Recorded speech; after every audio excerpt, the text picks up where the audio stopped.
नमस्कार, SBT news में आपका स्वागत है। पेश है 14 फरवरी मंगलवार दोपहर 1:15 बजे राजस्थान की बड़ी खबरें। सबसे पहले एक नजर डालते हैं आज की हेडलाइंस पर।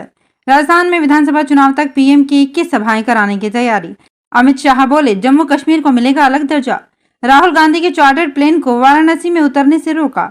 बीकानेर में आईजी निकले शहर भ्रमण पर, अधिकारियों को चेताया।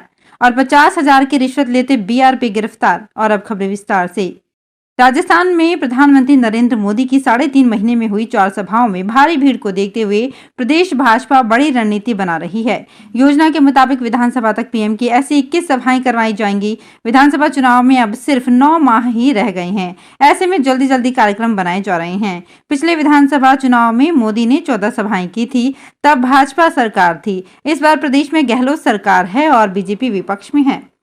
केंद्रीय गृह मंत्री अमित शाह ने मंगलवार को कहा कि जम्मू कश्मीर विधानसभा चुनाव के बाद प्रदेश को राज्य का दर्जा दिया जाएगा। अमित शाह के मुताबिक जम्मू कश्मीर विधानसभा चुनाव पर फैसला इलेक्शन कमीशन करेगा। कांग्रेस नेता राहुल गांधी का प्रयागराज दौरा रद्द हो गया है। दरअसल उनके चार्टर्ड प्लेन को सोमवार देर रात वाराणसी में उतरने से रोक दिया गया। इसके बाद राहुल का दौरा रद्द कर दिया गया है। कांग्रेस का आरोप है कि उनके प्लेन ने केरल के वायनाड से उड़ान भरी थी, लेकिन बीजेपी ने चार्टर्ड को बाबतपुर एयरपोर्ट पर उतरने ही नहीं दिया। बीकानेर रेंज पुलिस महानिरीक्षक ओम प्रकाश सोमवार रात को शहर के भ्रमण पर निकले। शराब ठेकों के आसपास देर रात तक जमा भीड़ को लेकर उन्होंने नाराजगी जताई। पुलिस महानिरीक्षक ने कहा कि रात 8 बजे बाद शराब बिकने पर प्रतिबंध है। इसके बावजूद शराब बेचने की लगातार शिकायतें मिल रही है। आईजी ने सभी पुलिस अधिकारियों को चेतावनी दी है कि थाना क्षेत्रों में रात 8 बजे के बाद शराब बिकती पाई गई तो सख्त कार्रवाई की जाएगी।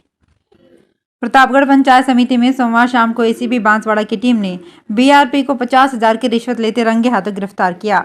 बांसवाड़ा एसीबी के एएसपी माधु सिंह ने बताया कि एक परिवादी ने शिकायत दर्ज करवाई कि प्रतापगढ़ पंचायत समिति की ग्राम पंचायत ओडवाड़ा की सामाजिक ऑडिट आई हुई है। उसमें बीआरपी सुरेश चंद्र ने रिकवरी नहीं निकालने को लेकर 1 लाख रुपए की रिश्वत मांगी। पीड़ित ने 2 किस्तों में राशि देने की बात आरोपी सुरेश चंद्र से कही। पंचायत समिति परिसर में परिवादी ने जैसे ही सुरेश चंद्र को रिश्वत की राशि दी, एसीबी ने उसे दबोच लिया। भारत के अडानी ग्रुप ने अमेरिका के शॉर्ट सेलर हिंडनबर्ग रिसर्च के दावों को खारिज करने के लिए अपनी कुछ कंपनियों के स्वतंत्र ऑडिट के लिए अकाउंटेंसी फर्म ग्रांट थॉर्नटन को नियुक्त किया है। उधर अडानी ग्रुप के स्टॉक्स में आज भी बड़ी गिरावट है। ग्रुप की फ्लैगशिप कंपनी एंटरप्राइजेस करीब 2.5% नीचे कारोबार कर रहा है। Green energy, power, total gas transmission, Wilmer आदि 5% टूटे हैं। ग्रुप की सीमेंट कंपनी अंबुजा और एसीसी में भी गिरावट है। हिंडनबर्ग अडानी विवाद पर गृह मंत्री अमित शाह ने पहली बार बयान दिया है। उन्होंने मंगलवार को दिए इंटरव्यू में कहा कि इस पर कोई कमेंट करना सही नहीं होगा क्योंकि मामला सुप्रीम कोर्ट में है, लेकिन इतना जरूर कहा कि इसमें बीजेपी के लिए छिपाने जैसी कोई बात नहीं है और ना ही डरने की जरूरत है। हिंडनबर्ग की रिपोर्ट के सामने आने के बाद विपक्ष ने भाजपा पर अडानी का बचाव करने के आरोप लगाए थे। राजस्थान लोक सेवा आयोग ने भूजल विभाग में तकनीकी सहायक भूजल विज्ञान तथा रसायन के पदों की काउंसलिंग डेट जारी कर दी है।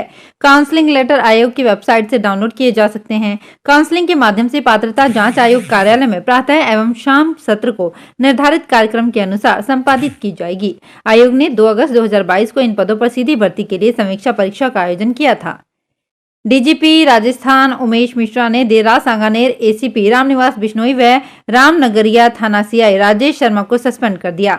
दोनों की पुलिस अधिकारियों के खिलाफ रामनगरिया थाना इलाके में एक जमीन पर कब्जे का प्रयास कराने का आरोप है। पुलिस मुख्यालय से मिली जानकारी के अनुसार रामनगरिया के द्वारका करौल और उसका भाई कई वर्ष पूर्व जेडीए पट्टे के प्लॉट पर निर्माण कार्य करवा रहे थे।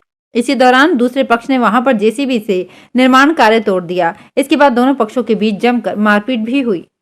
हाईकोर्ट की आपत्ति और मुख्यमंत्री की पहल पर राज्य सरकार ने टाइगर लेपर्ड सहित दूसरे वन्य जीवों के हित में जिस full day half day safari को बंद किया था, वन विभाग ने उसे दरकिनार करते हुए राजधानी के झलाना कंजर्वेशन रिजर्व में ही फुल डे फिल्मिंग शुरू करा दी है। 2 दिन से फिल्मिंग के लिए गाड़ी दिन भर झलाना में सफारी कर शूटिंग कर रही है। मीडिया ने जब संबंधित अधिकारियों से इस पर बात की तो पहले एक दूसरे पर मामला टालते रहे। फिर इस संबंध में विभाग से 10 फरवरी की डेट में मांगे गए मार्गदर्शन की कॉपी मिली। मार्च में जयपुर के राजस्थान पोलो क्लब ग्राउंड पर royal Marwari Jaipur horse show होगा। इसमें मारवाड़ी नस्ल के घोड़ों का हॉर्स शो व प्रतियोगिता होगी। इससे पहले ब्रीडर्स मारवाड़ी नस्ल के पैमाने को सुधारने की गुहार लगा रहे हैं। जानकारों का मानना है कि बेहतर पोषण व देखरेख से मारवाड़ी घोड़ों का कद बढ़ गया है, इसलिए उनकी ऊंचाई का मापदंड 62 से 64 इंच के बीच होना चाहिए। पशुपालन मंत्रालय ने अपने पैमाने में बदलाव नहीं किया है। हॉर्स शो में पहली बार कुछ खास रंगों के मारवाड़ी घोड़ों को हिस्सा लेने दिया जाएगा, जिन्हें अमूमन प्रतियोगिता से बाहर रखा जाता है। राजस्थान के प्रमुख महाशिवरात्रि पशु मेले का सोमवार को समापन हो गया। इस बार पशु मेले में पशुओं की बिक्री और आवक पिछले साल की तुलना में बेहतर रही। करौली का महाशिवरात्रि पशु मेला राजस्थान के प्रमुख पशु मेलों में शुमार है। साल 2014 से इस मेले में पशुओं की संख्या कम होती जा रही थी, हालांकि इस बार हालात बदले हैं। पशुपालन विभाग के संयुक्त निदेशक डॉक्टर गंगा सहाय मीना के मुताबिक इस बार मेले में 553 पशु आए हैं, जिनमें से 170 बिक गए। ऊँटों की कीमत 20,000 से 48,000 रुपए तक रही। जवाहर नवोदय स्कूलों में दाखिले की होड़ आम है, लेकिन इनमें भी आदिवासी बहुल उदयपुर जिले का मावली स्थित नवोदय स्कूल सबसे ज्यादा डिमांड में है। इन स्कूलों में छठी कक्षा में दाखिले के लिए आवेदन की आखिरी तारीख 15 फरवरी है। आवेदनों के मामले में नवोदय मावली जयपुर रीजन के राजस्थान, हरियाणा और दिल्ली के 58 स्कूलों में टॉप पर है, जहां 80 सीटों के लिए 8 फरवरी तक 10,066 आवेदन मिले हैं। अब 2 दिन और रहते आंकड़ा बढ़ना भी तय है, क्योंकि पिछले साल इतनी ही सीटों के लिए 18,100 आवेदन मिले थे। नागौर में डिस्कॉम 10,000 रुपए बकाया बिल पर आम उपभोक्ताओं के कनेक्शन काट रहा है। सामने आया कि सरकारी विभागों में बिजली बिल के बकाया चल रहे 64 करोड़ 84 लाख रुपए में से अकेले नागौर जिले के 14 नगर परिषद और पालिकाओं में ही 30 करोड़ 7 लाख रुपए बकाए हैं, जो आमजन से टैक्स वसूलते हैं। 10,000 से ज्यादा का बिल बकाया वाले उपभोक्ताओं के कनेक्शन काटने को लेकर 3 माह पहले अभियान शुरू किया गया था। राजस्थान का राजसमंद देश का पहला जिला बन गया है, जहां जमीन के नीचे भी BEV यानी कि बैटरी इलेक्ट्रिक व्हीकल से काम होने लगा है। लेड और जिंक खदान के लिए हिंदुस्तान जिंक की सिंदेसर खुर्द माइंस में इसी तरह EV वाहनों की शुरुआत हो गई है। जमीन से 482 मीटर गहराई में भी बिना शोर के EV वाहन लोडिंग, अनलोडिंग आदि अन्य कामों में लगे हैं। 8 साल से काम कर रहे ड्राइवर रामचंद्र चौधरी बोले कि डीजल वाहनों को ऊपर ले जाने में 2-3 बार रोकना पड़ता है, लेकिन EV वाहन सर पर दौड़ते हैं। EV का चार्जिंग स्टेशन भी इतना आधुनिक है कि वाईफाई से कंट्रोल करने पर 37 मिनट में पूरी बैटरी चार्ज कर देता है। तो फिलहाल इस बुलेटिन में इतना ही, फिर हाजिर होंगे कुछ और बड़ी खबरों के साथ।